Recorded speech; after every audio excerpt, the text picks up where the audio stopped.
Merci beaucoup, merci pour l'invitation. Écoutez, je vais essayer de vous faire une présentation qui soit, bon, comment dire. On m'a dit, comment sait-on que des pratiques d'enseignement-apprentissage sont efficaces sur l'apprentissage des élèves? Donc sur l'apprentissage des élèves. J'aurais pu faire quelque chose de très méthodologique, etc. Donc je ne vais pas vous infliger ça. Mais évidemment, il y aura de la méthodologie sur les choses que je vais vous présenter. Mais mon propos va être tout d'abord assez rapidement de dire finalement qu'est-ce que c'est à mon avis que prouver en éducation. Voilà, en guise d'introduction et pour vous donner un peu finalement l'esprit dans lequel je vais présenter ces deux expérimentations, l'une qui s'appelle Parler, l'autre qui s'appelle Expire. Alors nous on avait pensé Expire dans le sens, pas dans le sens je m'allonge. Bon voilà, c'est voilà. Bon.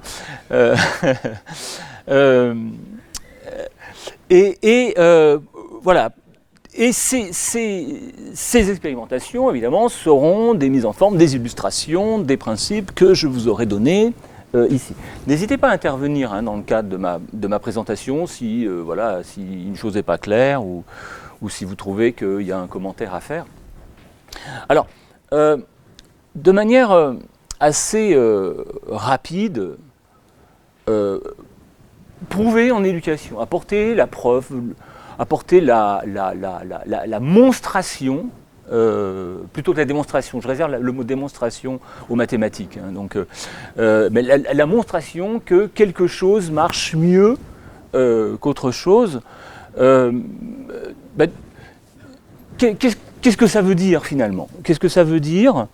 Je ne prétends pas en épuiser toute la signification, mais je vais vous poser un certain nombre d'éléments qui pour moi sont des principes directeurs.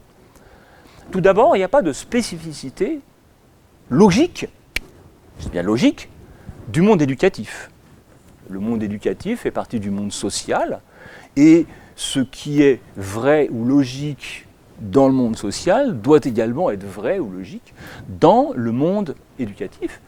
Et donc, la causalité, finalement, est la même que partout ailleurs, et que je traite de je ne sais pas quoi, moi, de ce qui se passe dans les entreprises ou de ce qui se passe dans les écoles, la causalité reste indépendante de cela. Ça a l'air trivial de dire ça, mais je vous garantis qu'il y a tout un ensemble de personnes qui ne sont pas forcément d'accord avec ça et qui disent, voilà, l'éducation c'est spécifique, voilà, on ne peut pas traiter le monde éducatif comme on parle, par exemple, je ne sais pas moi, de l'économie, comme on parle de la psychologie, etc. Voilà. Mais évidemment, c'est un contexte spécifique et il faut analyser cette spécificité et en particulier, comme dans tout monde social, il y a tout un ensemble de facteurs qui contribuent à la réalisation de ce qui se passe en classe. Il y a les élèves, il y a l'enseignant, il y a le milieu social environnant, il y a, etc., et tous les facteurs individuels et sociaux que vous pouvez imaginer. Ces questions-là ont bien été développées par un auteur qui s'appelle Jean-Claude Passeron, qui était, si vous vous souvenez, l'ancien co-auteur de Pierre Bourdieu, les fameux Bourdieu et Passeron, mais Passeron a pris sa propre voie après et a fait un travail épistémologique absolument remarquable sur les sciences sociales. Enfin, pour moi, c'est le travail d'épistémologie le plus profond qui ait jamais été fait sur les sciences sociales, c'est bien Passeron. C'est un livre qui s'appelle Le raisonnement sociologique, si vous voulez vous y intéresser.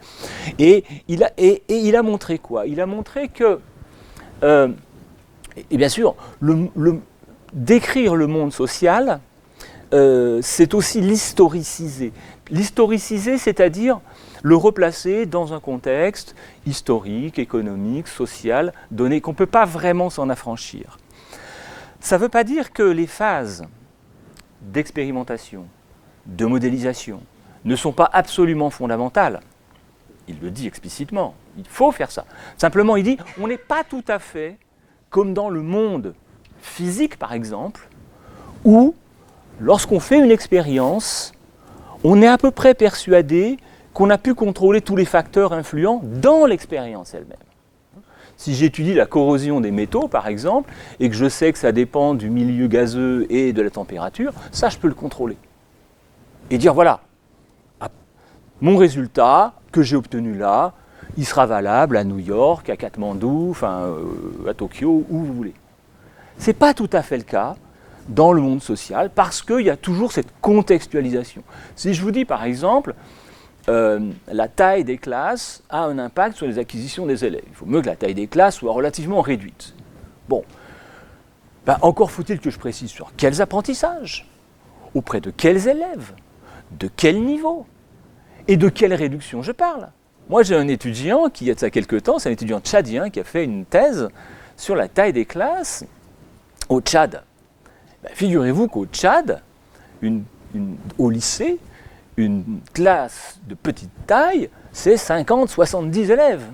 Hein, et ça peut monter jusqu'à 250. Donc évidemment, les variations entre 50 et 250 n'ont pas tout à fait le même impact que les variations entre, disons, 15 et 25.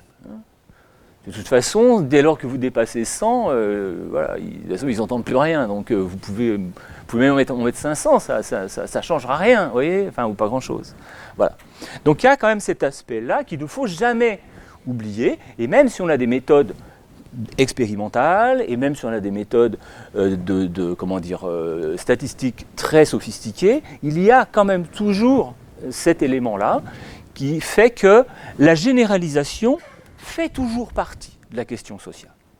Ce que je montre à un moment donné, est-ce que je peux le généraliser ? J'ai montré ça dans l'enseignement primaire. Est-ce que je peux le généraliser à l'enseignement secondaire ? L'effet des chefs d'établissement aux États-Unis, ok, il est montré. Est-ce que c'est exactement le même type d'effet qu'on a ici, sachant que les rôles sont différents ? Voilà, c'est un petit peu ça que je voulais vous montrer. Voilà. Je retiens comme définition de la causalité quelque chose de très simple. La causalité, c'est quand les variations d'un facteur, et un seul facteur, entraînent des variations systématiques dans le phénomène que j'étudie. Si je suis capable de montrer qu'à chaque fois que je fais varier l'élément A, et seulement cet élément A, l'élément B bouge lui aussi, alors, voilà, je suis sur un schéma de causalité. Voilà. Je sais que ce n'est pas toujours possible. Je sais par exemple que les historiens, s'ils veulent étudier les causes de mai 68, ils ne peuvent pas rejouer mai 68. Hein, d'accord ? Donc, il y a d'autres moyens d'investigation, mais qui ne relèvent pas, enfin comment dire, d'une causalité expérimentale stricte. C'est ce que je voudrais dire. Voilà. Donc, l'idée, c'est, en tout cas pour nous, d'essayer d'arriver à un raisonnement expérimental, toutes choses égales par ailleurs, qui soit le plus pur possible. Par exemple, et voilà, et quand je fais varier seulement mes conditions expérimentales, ça produit par exemple des effets sur les apprentissages des élèves. Et à ce moment-là, voilà, j'ai de bonnes raisons de penser que l'effet, il est causal. Alors, comme nous sommes dans le monde social, et que nous travaillons sur les agents sociaux, il se trouve que les agents sociaux ne se comportent pas comme des électrons qui entrent dans un champ magnétique. Parce que les électrons, hein, qui entrent dans un champ magnétique, qui sont animés par leur propre trajectoire et par ce champ magnétique. Okay, donc on peut avoir ce genre de métaphore-là. C'est Pierre Bourdieu qui utilisait cette métaphore-là, pour tout vous dire. Elle n'est pas de moi. Mais il disait, mais c'est comme si en même temps les électrons, à un moment donné, ils pouvaient eux-mêmes décider un peu de leur trajectoire. Okay. Donc, finalement, ces agents sociaux, et notamment dans le monde de l'éducation, tout le monde a passé beaucoup de temps à l'école, tout le monde connaît l'école d'une certaine manière, et finalement, tout le monde a finalement une espèce d'expertise propre, entre guillemets, du monde scolaire, qui est la sienne, qui est très subjective. Mais finalement, est-ce qu'elle vaut ? Est-ce qu'un enseignant, par exemple, voit pleinement les conséquences de ce qu'il fait ? Bref, peut-on faire confiance juste à l'aspect réflexif des gens pour parler finalement de leur expérience sociale ? Donc il y a là des choses qui sont importantes pour nous Suffit-il, par exemple, de demander aux utilisateurs leur avis pour savoir si ce qu'ils ont fait a marché ou pas. Il y a eu récemment, bon c'est entre nous, hein, voilà. Il y a eu récemment un séminaire à Lyon sur justement ces questions de preuves en éducation. J'y étais invité, j'ai finalement pas pu honorer cette invitation parce que voilà, j'ai été convoqué ailleurs, mais j'ai un de mes collègues qui est allé et qui m'a remplacé et qui m'a dit que dans ce séminaire, il y a des gens qui disent, qui soutiennent que la preuve de l'efficacité tient dans l'implantation. C'est-à-dire qu'on m'a demandé de mettre en place, je ne sais pas quoi, moi, telle pratique pédagogique, je la mets en place, l'efficacité tient là-dedans. Il y a des gens qui tiennent ce discours-là. Au moins en France. Peut-être un peu moins ici, je pense, heureusement. Mais, vous voyez, là, est-ce qu'il me suffit de regarder, de dire, voilà, ça a été mis en place, monsieur machin me dit que ça a marché, et bien donc c'est bien pour lui, c'est bon pour lui, donc l'efficacité, elle réside là-dedans. Est-ce qu'on peut se contenter de ça? Je vous donnerai un petit éclairage là-dessus. Voilà. Alors, ceci étant dit, je vais donc vous présenter deux expérimentations. L'une a été beaucoup plus connue que l'autre, simplement parce qu'elle est plus ancienne, c'est l'expérience parlée, qui avait été initiée par Michel Zorman. Malheureusement, Michel Zorman nous a quittés, comme on dit. C'est une expérience qui a été réalisée dans la banlieue grenobloise et qui avait vraiment comme très ferme intention d'essayer de favoriser les acquisitions langagières des élèves des quartiers défavorisés. C'est vraiment parti au départ sur un constat d'inégalité, et d'inégalité très précoce, et en particulier liée au langage. Nous l'avons publié dans la Revue française de pédagogie, nous avons publié un article dans la Revue française de pédagogie, et nous avons voulu le publier dans une revue française pour que au moins le monde francophone connaisse ces résultats. Et quand je dis francophone, je sais que les centres d'éducation en Belgique ont un fonctionnement, heureusement, un peu différent, voire très différent, de ce qui se passe en France, parce qu'en France, il y a beaucoup de gens qui ne lisent que des revues françaises. Voilà, c'est comme ça. Parce que ce qui est anglo-saxon, déjà c'est en anglais. Bon, c'est un petit peu gênant, voilà. Ils ne prennent même pas la peine de parler français. Voilà. Et puis, voilà, c'est souvent, voilà, c'est expérimentaliste, voilà, des petites choses comme ça, alors qu'en France, voilà, on a quand même des réflexions autres, etc. Donc on l'a publié en français, pour que ce soit connu comme ça. Voilà. Alors, je vous fais un bref état des lieux et des raisons de ce genre de choses-là. Tout d'abord, si on revient aux études PISA, donc en France, vous voyez, PISA 2000, sur les niveaux de compétences en compréhension de l'écrit.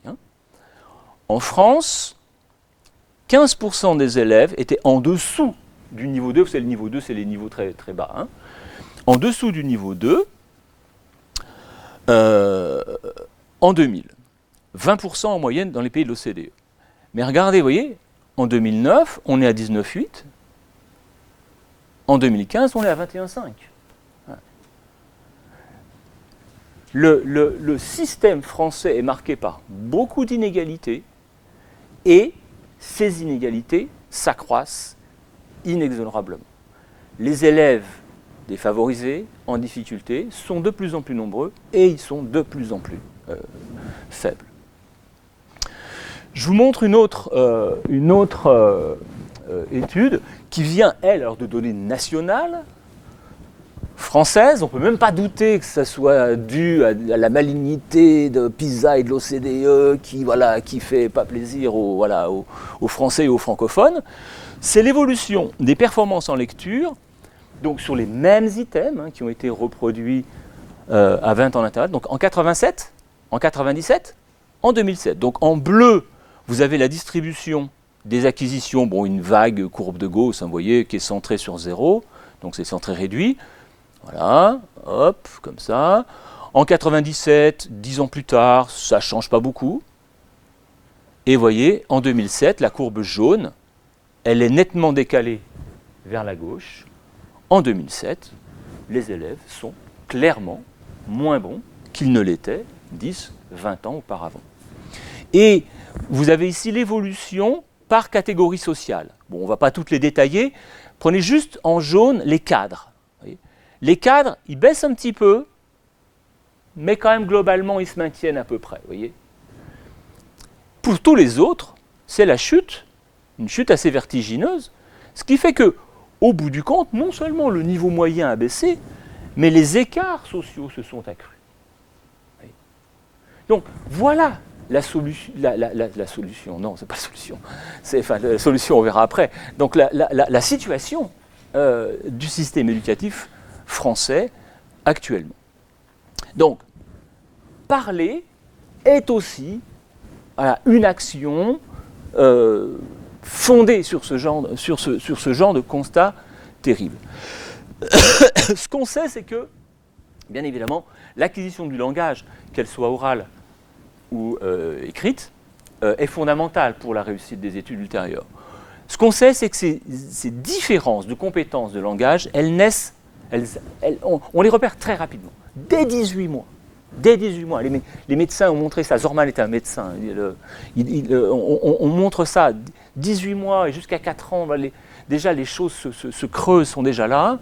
Ça influence donc les apprentissages futurs. Alors évidemment, il ne s'agit pas de dire que c'est génétique ou quoi que ce soit. C'est évidemment dans le milieu familial que se font les interactions langagières qui font qu'on a plus de vocabulaire dans certains milieux que dans d'autres, on a des structures syntaxiques plus élaborées dans certains milieux que dans d'autres, on a des phrases qui sont moins coercitives au sens, il y a moins d'interdiction, il y a plus d'éléments de réflexion dans les milieux les plus favorisés.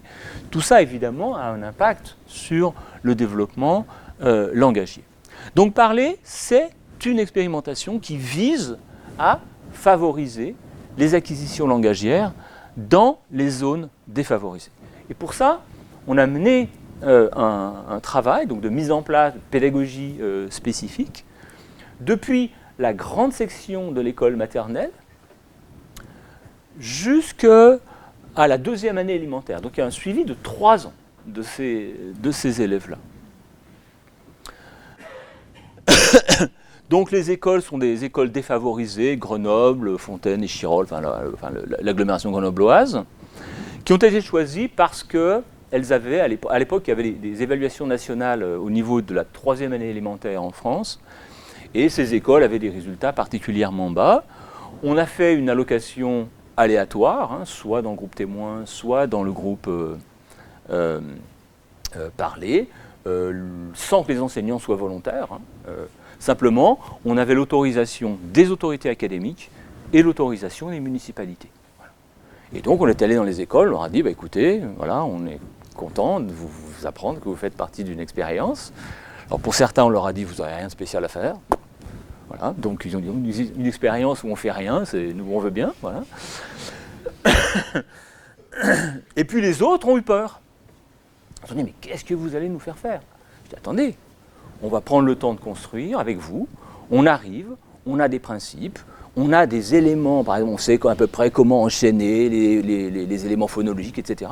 Et les séquences, on va les construire avec vous. Donc il y a eu tout un travail de préparation très long, et ça c'est très important.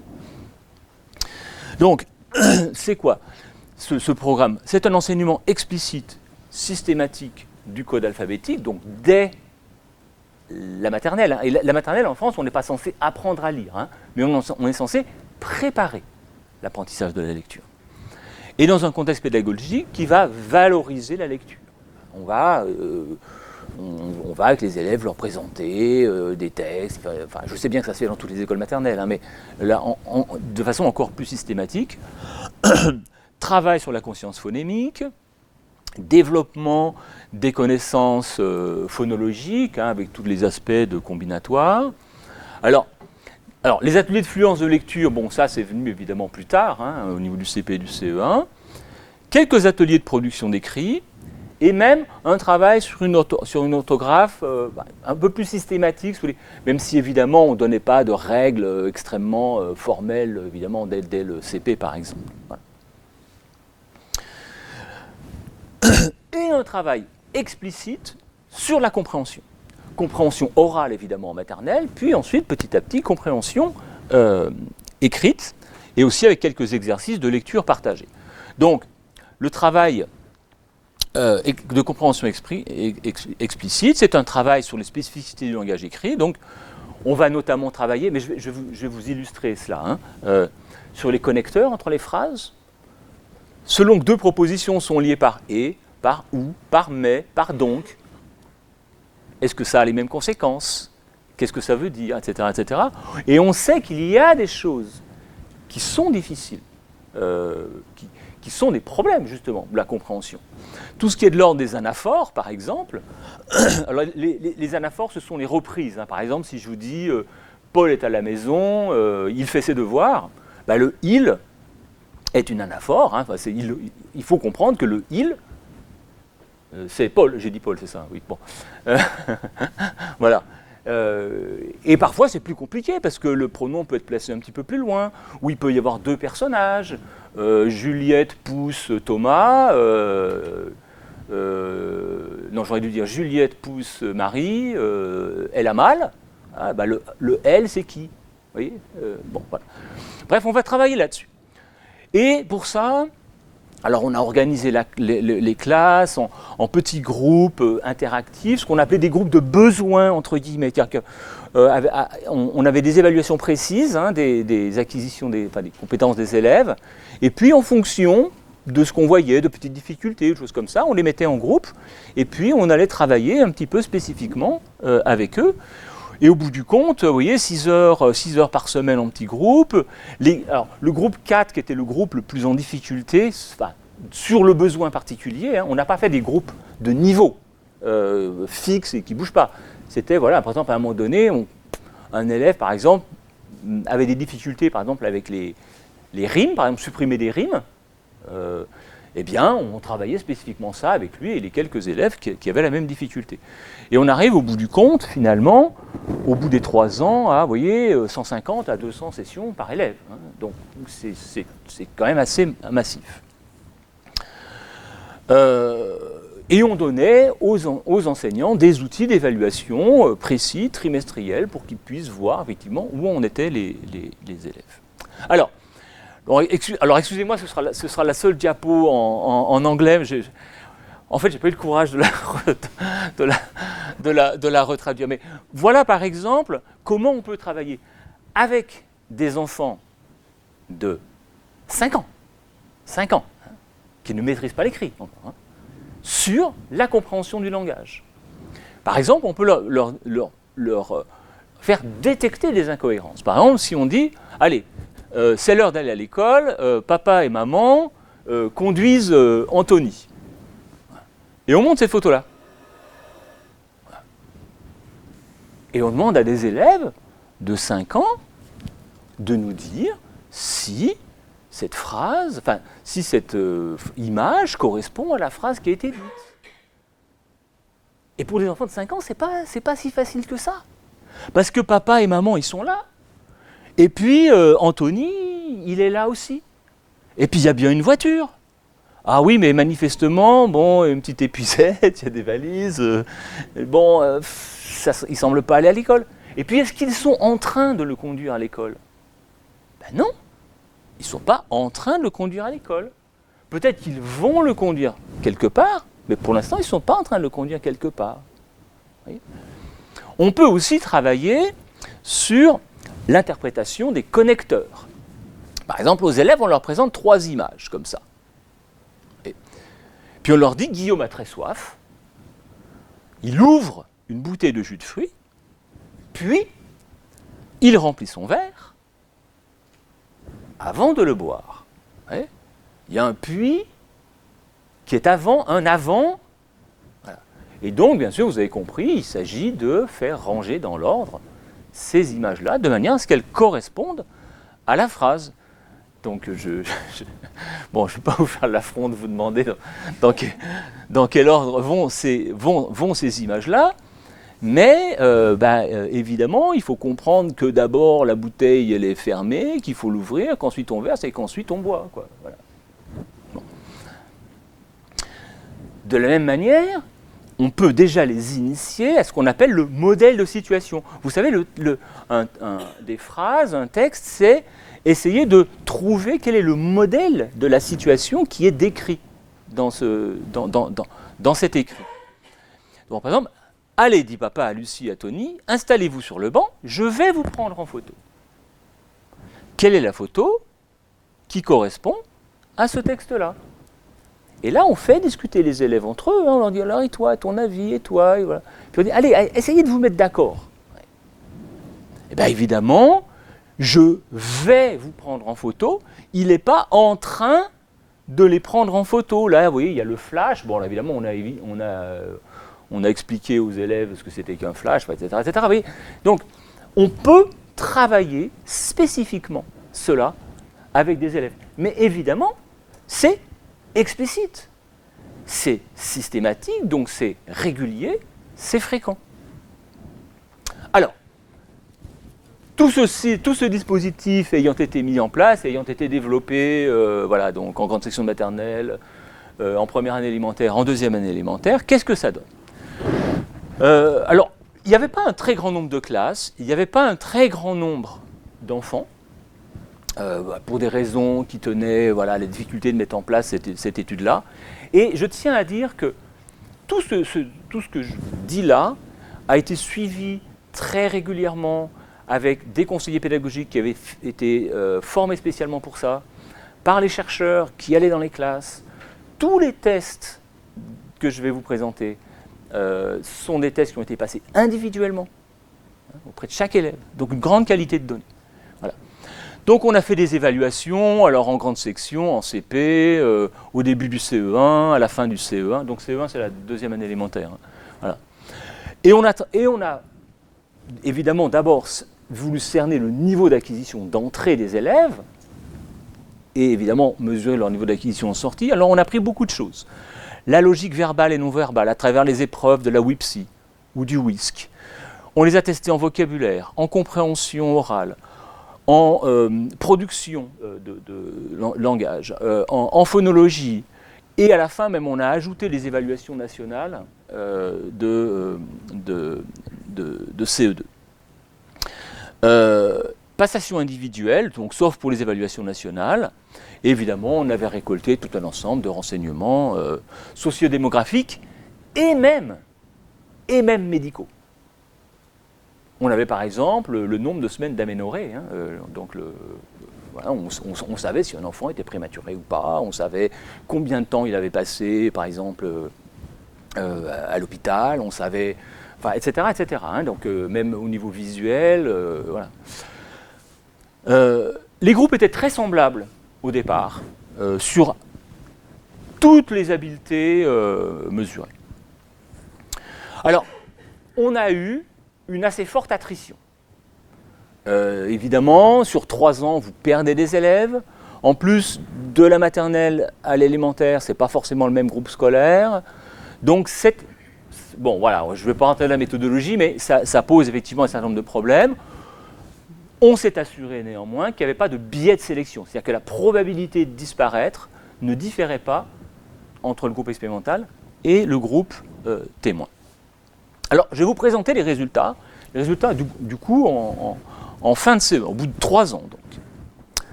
Ce que vous avez ici, c'est le niveau de compréhension de l'écrit. Hein, voilà, donc on leur demande de comprendre des textes. Hein. Vous avez, on a donc le groupe témoin, évidemment, le groupe expérimental parlé, mais on a aussi, pour ces épreuves-là, le niveau national. Souvenez-vous, toutes ces écoles sont des écoles des quartiers défavorisés. Elles appartiennent toutes au réseau d'éducation prioritaire. Elles ont été sélectionnées, ces écoles, parce qu'elles avaient des niveaux d'évaluation très bas. Bon, on a voilà, mis des couleurs pour les différents niveaux de difficulté. Donc vous voyez, ici en grenat c'est les forts, et puis en bleu, bon, puis c'est un autre grenat, je ne les vois pas très bien. Voilà, les élèves voilà, très faibles ou en très grande difficulté qui sont ici. Bon, il y a peut-être quelque chose qui vous frappe tout de suite. C'est la similitude entre ce qui se passe pour le groupe expérimental et ce qui se passe au niveau national. Et la grande différence par rapport au groupe témoin. Si on creuse un petit peu, si on prend les élèves vraiment en très grande difficulté, ils sont 25% dans le groupe témoin, 12% dans le groupe parlé, 18% dans l'évaluation nationale. Donc vous voyez, au bout de 3 ans, ces élèves des quartiers défavorisés, dans une zone d'éducation prioritaire, ont des résultats en compréhension d'écrit qui sont similaires au niveau moyen national. Oui. Voire un petit peu meilleurs. Mais bon, voilà. Disons, ils sont au moins similaires à ça. Voilà. Et avec une différence ici qui est évidemment énorme. Si vous regardez, là, c'est un indicateur de fluence de lecture, c'est-à-dire la rapidité de lecture, c'est-à-dire le nombre de mots lus correctement par minute, qui est donc un indicateur notamment du décodage, mais aussi un petit peu de la compréhension. Mais bon. Là encore, vous avez les forts en rose, et puis vous avez ceux qui sont en grande difficulté, voilà, qui sont aussi en grenat et en bleu. Là encore, vous voyez, il y a une similitude. Alors, excusez-moi, voilà, l'histogramme s'est inversé. Le groupe expérimental est là, vous voyez. Là encore, il y a une relative similarité avec un groupe. Alors, cette fois, ce n'est pas le groupe national, mais c'est un groupe standard. C'est l'étalon donc, de ce test de fluence. L'étalonnage, il est là. Vous voyez. Et ici, le groupe témoin. Donc, à nouveau, on a un groupe parlé voilà, qui lit plus vite, qui lit plus correctement que les autres. Je vous donne juste une petite anecdote par rapport à ça, qui est aussi instructive par rapport à ce qui s'est fait et ce que ça a laissé dans les classes. Un des problèmes en éducation, c'est qu'on a du mal à faire de la recherche et développement. On a du temps, de l'argent, des moyens pour travailler sur une certaine période. Puis au-delà de cette certaine période, on n'a plus le temps, on n'a plus l'argent, il faut publier. Et puis souvent, on n'a pas les moyens de raffiner encore les choses. Donc, on laisse les écoles finalement fonctionner comme ça. Mais on y est retourné et on a discuté avec ces écoles qui ont dit que ça a vraiment créé chez elles une dynamique, vraiment des discussions entre les enseignants. Et c'est une anecdote, mais je pense qu'elle est assez illustrative. Il y a un directeur d'école qui nous a dit, moi, je continue de faire passer des tests de fluence de lecture à tous les élèves de l'école. Et quand on y est allé, les élèves du groupe parlé étaient en 4e année élémentaire. Vous savez, donc 1 an pour traiter les données, et puis etc.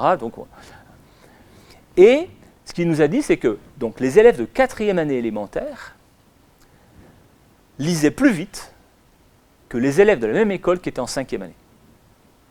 Oui. Alors, ne prenez pas peur. Maintenant, ça, ce sont des résultats bruts.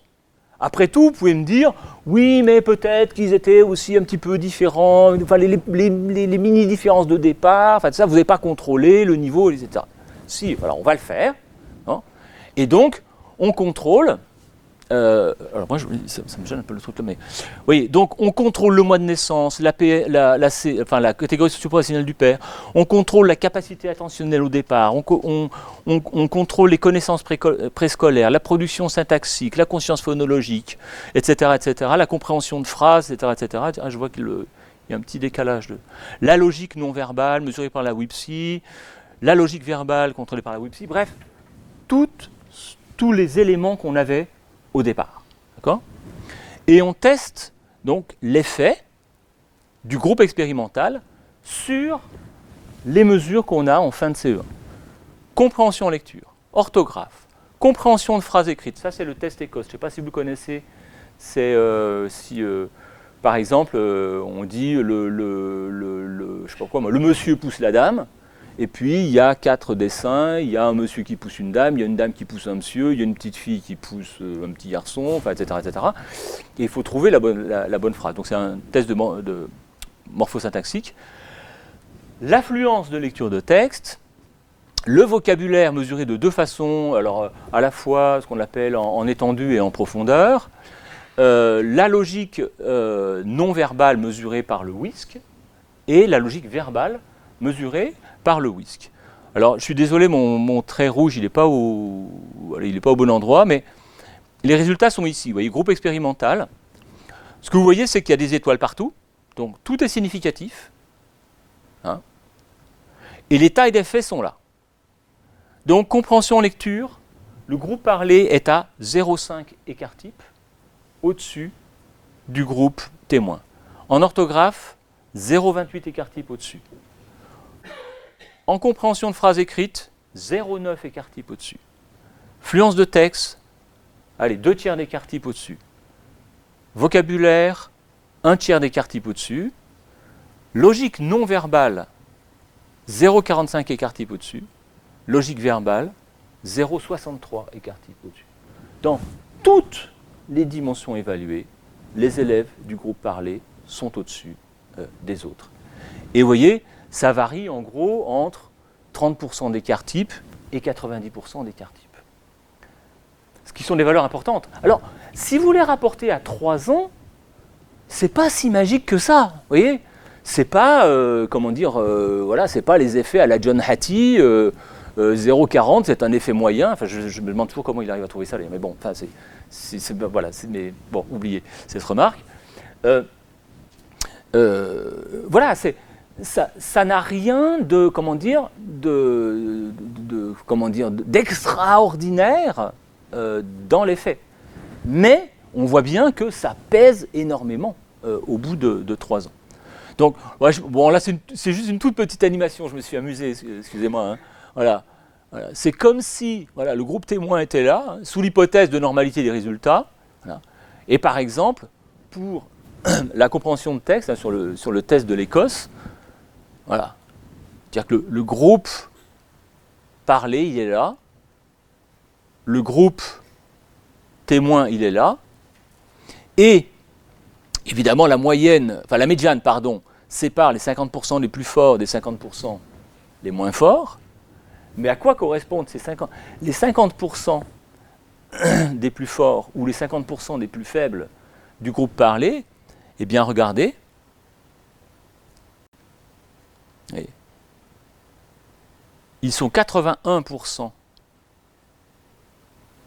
C'est-à-dire que les 50%, non, je vais le dire autrement, l'élève médian du groupe parlé est plus fort que 81% des élèves du groupe témoin sur l'habileté de compréhension de phrases.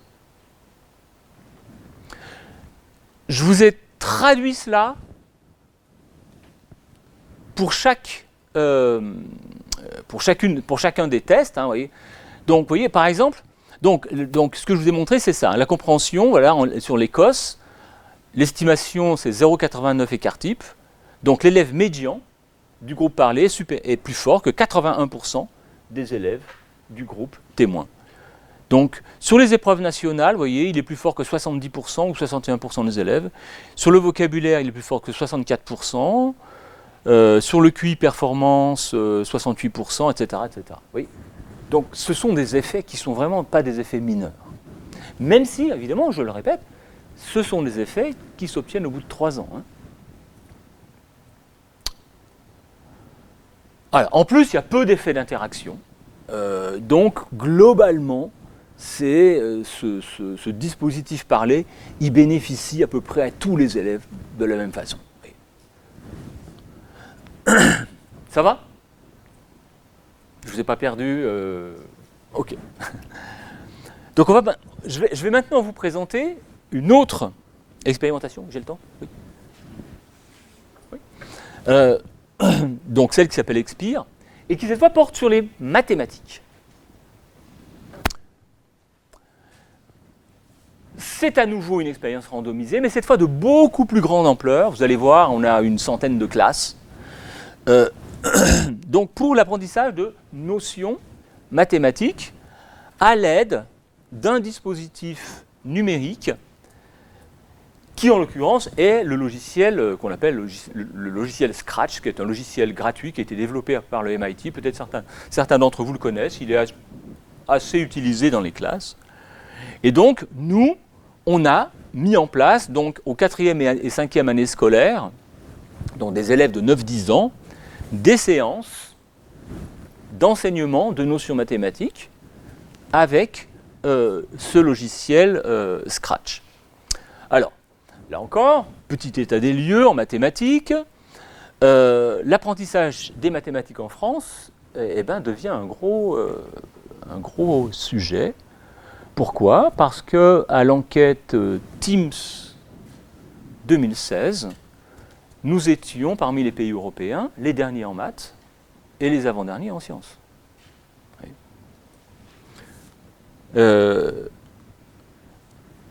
PISA montre de fortes inégalités sociales, voilà, en maths également, comme en lecture, comme en sciences. Et voilà, je vous représente des données du ministère. Vous avez ici l'évolution des acquis des élèves, en fait, de 87 à non pas 2007, mais 2017. Regardez ce qui se passe. Vous avez ici la distribution des scores. Donc, on est d'accord, ce sont les mêmes épreuves mathématiques qui sont passées. Par une cohorte en 87, par une autre en 97, une autre en 2007 et une autre en 2017. Oui. Une chute régulière des acquisitions, à tel point que si vous regardez la médiane, regardez la médiane des acquisitions de 2017, où elle tombe en 87. Elle tombe chez les mauvais élèves. Chez les mauvais élèves. Un élève moyen de 87 est un très bon élève maintenant. Vous voyez ? Et là, c'est par catégorie sociale. Vous voyez, même les cadres chutent. Vous voyez ? Tout le monde chute. C'est ça le constat actuel. Donc, on a pensé qu'il pouvait être intéressant de mettre en place des séquences d'enseignement des maths via le logiciel Scratch. Alors, voilà ce logiciel Scratch, voilà comment il se présente. Je vous ferai un petit démonstrateur tout à l'heure. L'idée, c'est quoi ? L'idée, c'est de dire, voilà, on peut faire travailler des notions mathématiques, par exemple la division euclidienne, aux élèves, en les faisant travailler par ces petits algorithmes qui sont en fait des algorithmes graphiques. Alors évidemment, ils n'ont rien à écrire. C'est juste que chaque petite pièce de puzzle ici représente quelque chose. Un opérateur, par exemple plus, moins, diviser, multiplier, etc. Et puis il y a des valeurs. Je peux ajouter, je peux retirer, etc., etc. Avec cette idée que finalement, on fait là des mathématiques peut-être un peu ludiques. Vous voyez, c'est un logiciel qui est assez ludique, qui est libre, donc finalement, il n'y a pas de coût particulier à l'implanter, hormis le fait d'avoir des ordinateurs. Et puis le logiciel lui-même donne des feedbacks directs. Finalement, on évite peut-être la peur des mathématiques, l'anxiété face aux maths, etc. Là encore, les résultats internationaux montrent que les élèves français ont plutôt tendance à être assez anxieux, notamment face aux maths. Et donc, évidemment, on a une hypothèse. Peut-être que ça favorise l'acquisition des habiletés mathématiques, et peut-être que ça réduit les inégalités scolaires, peut-être que, notamment via le fait qu'on a moins le sentiment de faire des maths, mais qu'on en fait quand même. Je précise que ce travail a été mené en collaboration avec des informaticiens et des didacticiens des mathématiques qui n'ont pas l'habitude, eux, en France, de travailler de manière expérimentale, plutôt sur des plans cliniques. On va observer ce que fait un élève, ce que dit l'enseignant, etc., etc. Donc, bon, voilà Grenoble. Donc, 46 écoles, 109 enseignants, 2500 élèves, et évidemment des conditions différentes. Alors, il y a la condition numérique est un petit peu surreprésentée en nombre, tout simplement parce qu'il y avait une partie des élèves qui faisaient aussi des activités périscolaires. Non obligatoires, mais périscolaires. Voilà. Donc, ça, en fait, il y a 3 groupes, mais voilà, je les regroupe parce qu'il n'y a pas d'effet, en fait, sur les... Voilà. Donc, cette fois, vous voyez, on est sur une grosse étude ambitieuse. Voilà. Donc, voilà, par exemple, comment se présente le logiciel. Vous voyez, là, on est, par exemple, sur de la division euclidienne.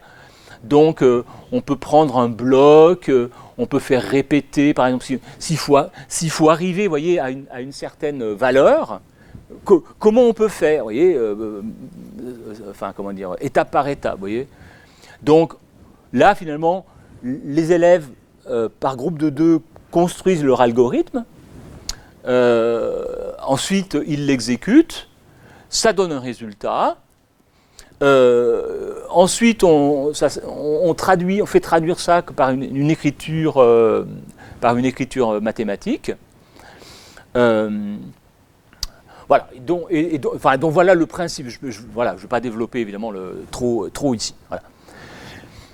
On a travaillé 3 notions. La division euclidienne, la décomposition additive, les fractions. Les fractions simplement en 5e année, parce que ce n'est pas au programme de la 4e année élémentaire. Donc 2 groupes, évidemment. Donc on a testé, évidemment, les élèves au début, donc un test début assez général en mathématiques, voilà, caractéristiques élèves, caractéristiques enseignants, voilà. À chaque séquence, alors chaque séquence sur une notion était composée de 4 séances. Et il y avait exactement la même chose, évidemment, on contrôlait le temps pour le groupe témoin. À chaque fois, on avait un pré-test, un post-test, donc pour chacune de ces notions. Et puis, en fin de semestre, on avait même un test final. Alors, quelque chose de très important dans ces choses-là, c'est aussi de réfléchir à l'acceptabilité chez les enseignants. C'est faisable, c'est acceptable, ils se sentent à l'aise avec ça ou pas du tout.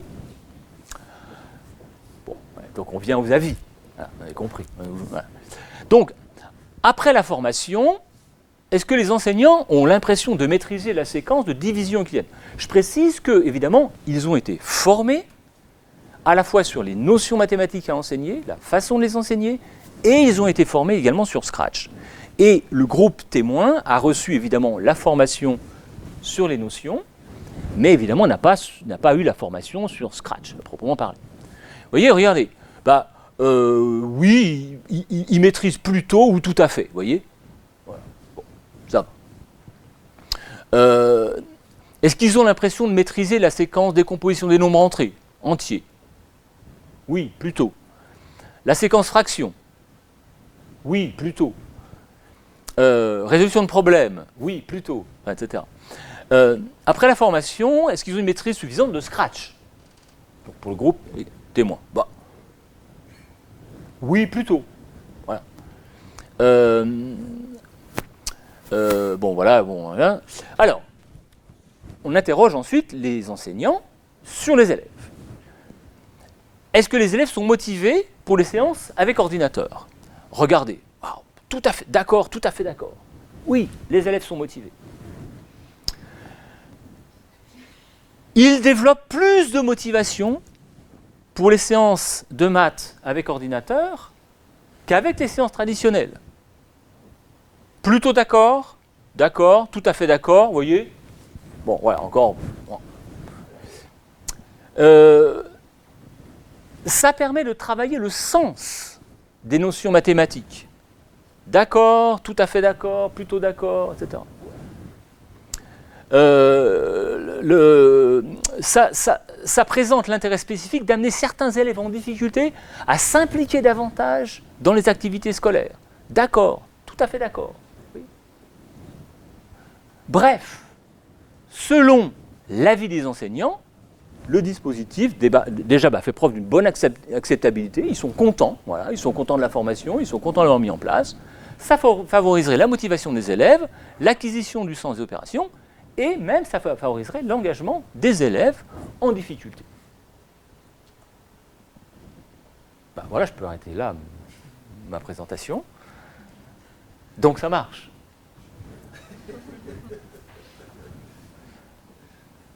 Sauf que, bah évidemment, on a les caractéristiques des élèves, d'entrée, etc. Là, je vous présente le modèle sur la division euclidienne. Regardez, donc, en contrôlant le score de début, en contrôlant le pré-test, selon qu'ils sont en 4e année ou 5e année élémentaire, selon qu'ils sont en avance, en retard, celui qui sont en éducation prioritaire ou pas, etc., etc. Le groupe XP, moins 0,16 écart type. La différence n'est pas énorme, mais dans le groupe expérimental Scratch, on maîtrise, au bout du compte, moins bien la division euclidienne que dans le groupe témoin.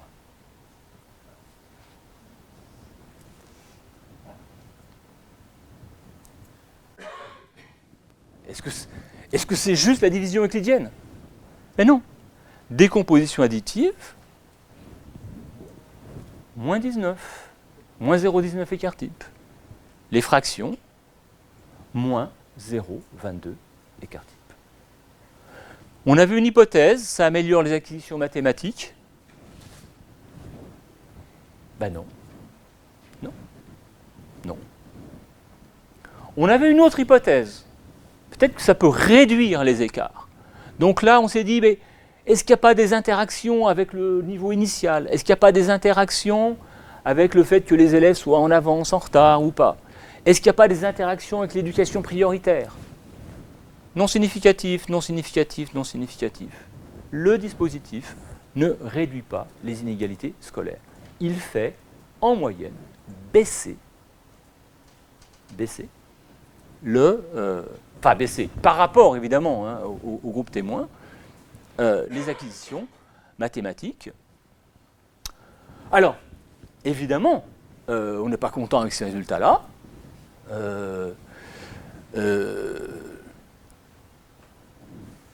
Et il faut chercher des pistes explicatives. Donc, alors, on fait des observations dans les classes, on discute avec les enseignants, on les filme, etc., etc. Donc, problème d'implantation, c'est toujours possible, mais de toute façon, l'implantation, elle fait partie du dispositif. Vous mettez en place un dispositif, et vous savez qu'il va y avoir de la variation. Certains vont le mettre en place plus que d'autres. Si vous avez une excellente politique publique, soi-disant, où vous dites, voilà, il faut faire telle chose, mais personne ne sait le mettre en place comme il faut, voilà, ça fait partie du résultat. Une maîtrise insuffisante de Scratch, probablement pas. Alors là, peut-être que les élèves se trouvent en double tâche. Peut-être qu'en fait, c'est beaucoup plus compliqué pour les élèves.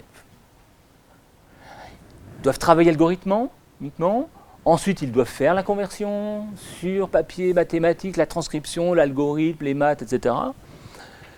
Il y a un changement de registre sémiotique. Lorsqu'on lit Duval, par exemple, il nous a montré que ça posait des problèmes. Peut-être même que Scratch est un peu distracteur. Quand on les observe, certains ont tendance un petit peu à s'amuser avec le logiciel. Et donc voilà, on est en train de faire des analyses qualitatives et maintenant on travaille sur les variables cognitives, motivationnelles. L'anxiété, la motivation, etc. Les modèles ne sont pas finalisés, mais je peux déjà vous dire par avance que ça ne va pas changer drastiquement les résultats qu'on a.